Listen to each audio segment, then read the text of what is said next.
dan juga tentang non-deterministic finite automata, ya. Baik, langsung aja kita present. Nah, ini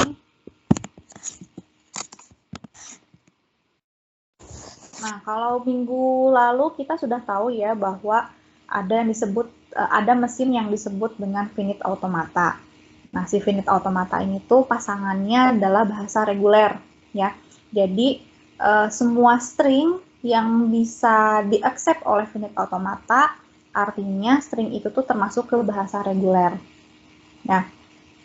Nah, ternyata finite automata ini ya ada dua jenis. Ada yang deterministic finite automata, ada juga yang disebut non-deterministic finite automata.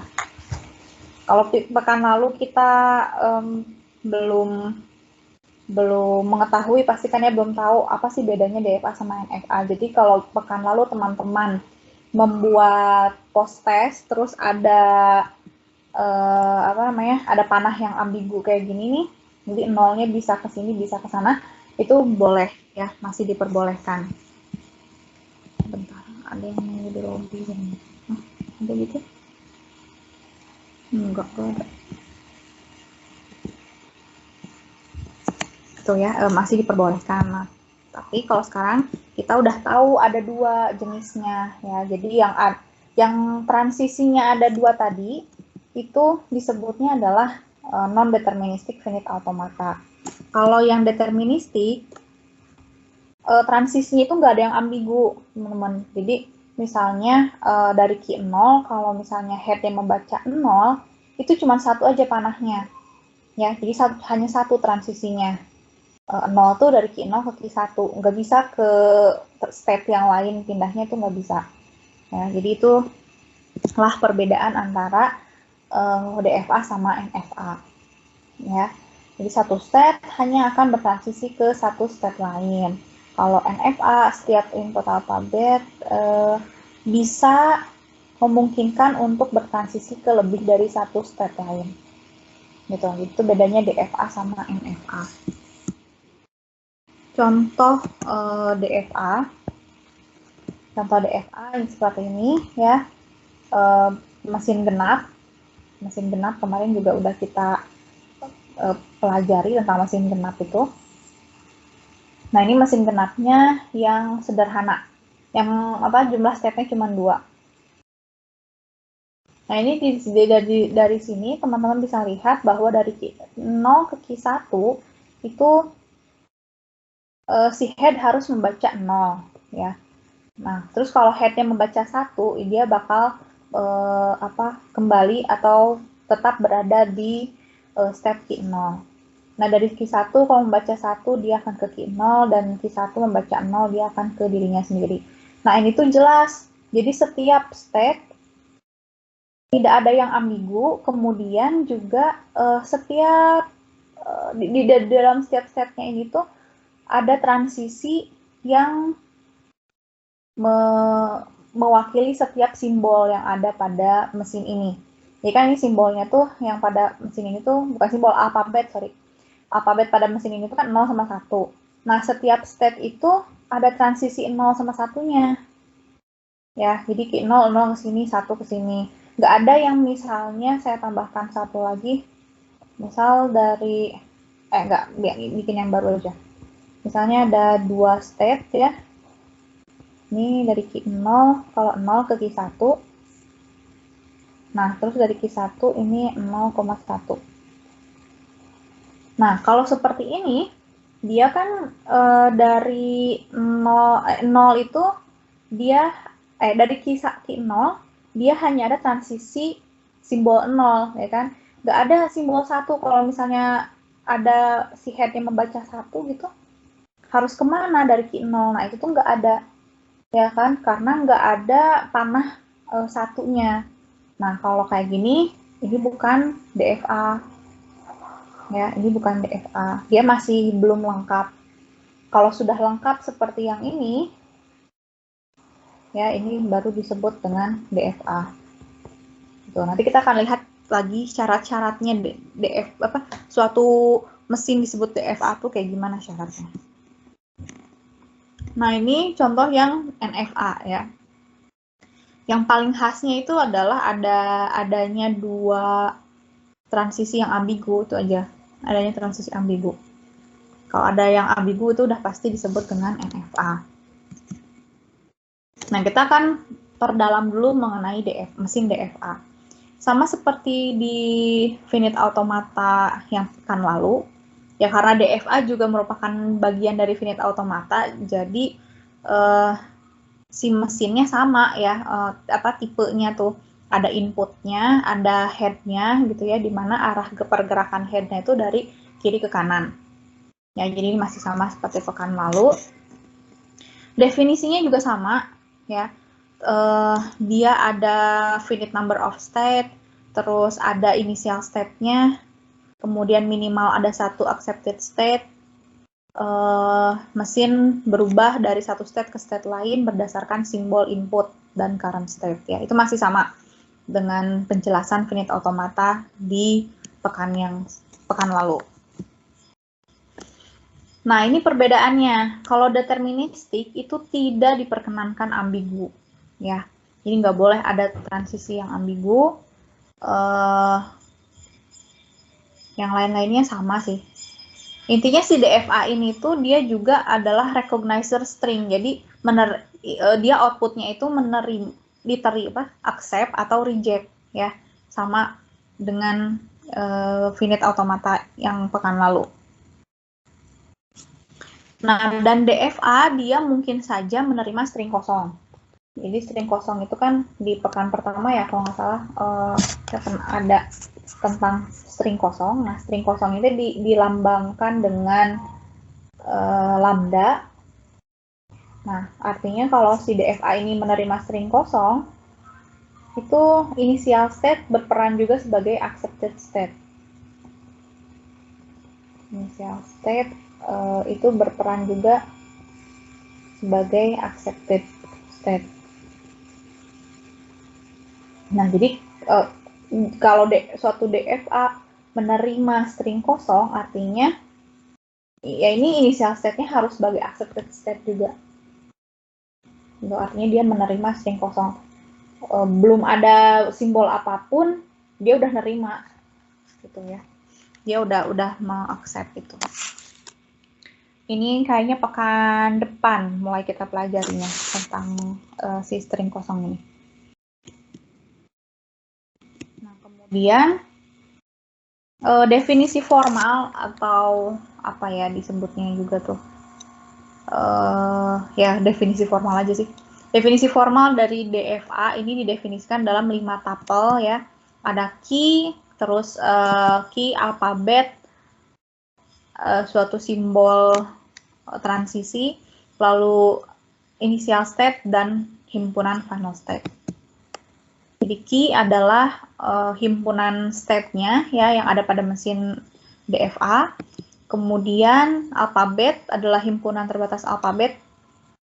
Ya, simbol-simbol yang akan diproses di dalam mesin itu ya, itu disebut alfabet. Kemudian, nah ini saya bingung menamakan simbolnya itu apa ini. Pokoknya simbol ini artinya adalah himpunan dari fungsi transisi. Ya, jadi nanti kita akan lihat kayak gimana cara menuliskan transisinya.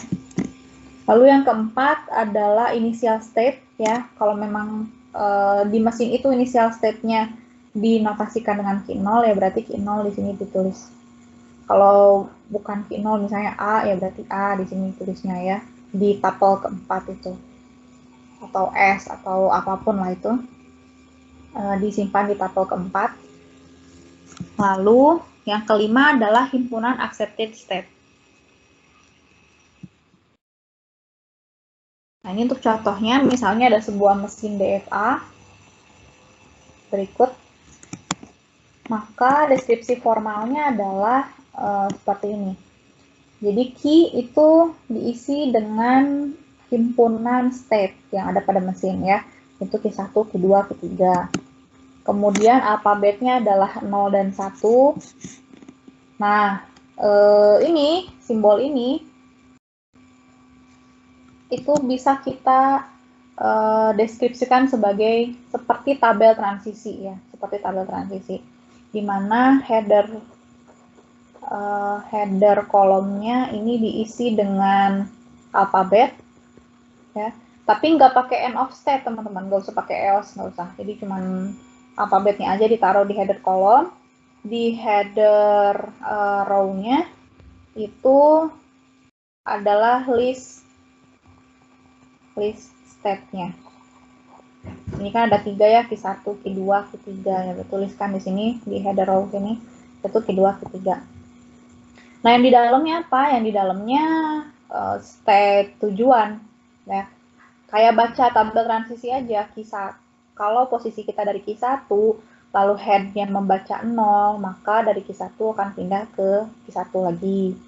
Kemudian kalau dari Q1, head-nya membaca 1, maka akan pindah ke Q2. Dari Q2, kalau head-nya membaca 0, maka akan pindah ke Q3. Q2, head baca 1, maka akan pindah ke Q2. Dan seterusnya sampai Q3 juga. Gitu. Jadi nggak ada end of state, nggak ada. Nah, kemudian yang keempat, itu adalah tabel keempat itu simbol untuk initial state ya. Karena ini initial state-nya dari Q1, maka bisa ditulis Q1 adalah initial state. Nah, lalu F-nya adalah himpunan dari accepted state. Kalaupun accepted state-nya 1, ini tetap menggunakan himpunan ya, menggunakan kurung kurawal seperti ini. Nah, itu contohnya. Nah, untuk yang tabel ketiga, ini teman-teman boleh, kalau saya sih membolehkan mau pakai tabel seperti ini, atau ada satu lagi yang sebenarnya lebih formal lagi tulisannya itu. Nah, kayak gini. Jadi ini ada kurung kurawal dulu untuk menandakan himpunan. Diubahnya dengan cara kayak gini, teman-teman. Jadi pakai simbol ini, terus Q1 jika bertemu 0 ya, atau Q1 jika posisi ada di Q1 head membaca 0, maka kita akan pindah ke Q1. Cara bacanya gitu. Terus jika Q1 head membaca 1, maka akan pindah ke Q2. Ya, jadi penulisannya bisa seperti ini. Kalau nggak pakai tabel bisa seperti ini. Jangan lupa di akhirnya pakai kurung kurawal lagi karena ini himpunan.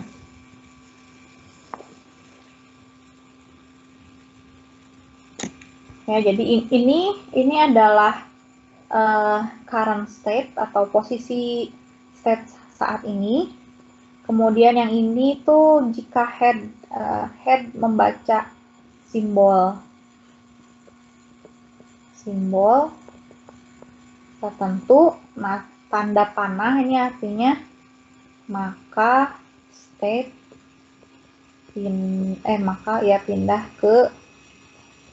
pindah ke state.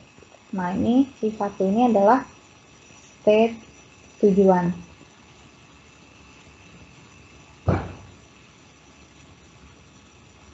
Ya, karena nanti ini kita akan pakai juga di NFA ya, simbol aturan kayak gini dia bakal dipakai di NFA. Jadi sekali lagi di sebelah sini tuh current state-nya atau posisi state sekarang, koma ini adalah simbol yang dibaca oleh head, tanda panah ke kanan artinya pindah ke state, ini state tujuan. Ya. Nah, ini yang teman-teman harus ingat ya. Ada 4 syarat suatu diagram transisi dikatakan deterministik. Yang pertama itu harus ada tepat satu initial state. Cuma satu initial state-nya. Yang kedua, minimal harus ada satu final state atau accepted state. Minimal ya. Yang ketiga, dari setiap state hanya ada satu yang meninggalkan state itu untuk setiap simbol. Ya, hanya ada satu yang meninggalkan state itu untuk setiap simbol. Jadi intinya tidak ada tidak ada transisi ambigu. Ya, tidak ada transisi ambigu. Dan yang keempat, dia harus fully defined. Nah, apa itu fully defined? Fully defined yang tadi saya sempat jelasin juga. Jadi, dari satu state, itu jelas setiap alfabetnya itu ada transisinya. Misalnya, alfabetnya itu adalah alfabetnya misalnya A, B, C. Nah, dari si state Q0 itu harus jelas A pindah kemana, B pindah kemana gitu ya. Dan C juga pindah kemana. Misalnya, kalau headnya baca A sama B, dia pindah ke Q1. Kalau baca C, dia akan pindah ke Q2. Nah, begitu juga dengan Q1 dan Q2. Harus jelas A, B, C-nya kemana. Misal kalau Q1, dia A, B, C-nya semuanya akan balik ke Q1. Yang kedua, misalnya kalau kalau A dia akan pindah ke Q3, terus kalau BC-nya dia akan kembali misalnya ke Q0. Nah, Q3-nya juga sama ya, dia harus jelas si simbol ABC-nya ini tuh kemana.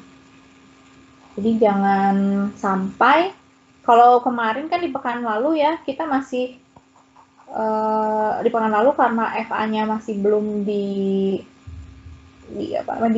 dikerucutkan gitu. Jadi kayak gini aja kan. Biasanya ada yang kayak gini. Jadi satu step tuh ya udah nggak ada transisi. Nggak ada transisi dari satu step. Contohnya yang ketiga ini nggak punya transisi. Nah, kalau DFA nggak boleh kayak gini tuh. Ini artinya dia belum fully defined gitu ya. Nah, ini harus diubah menjadi fully defined. Nah, bagaimana cara mengubah menjadi ke fully defined?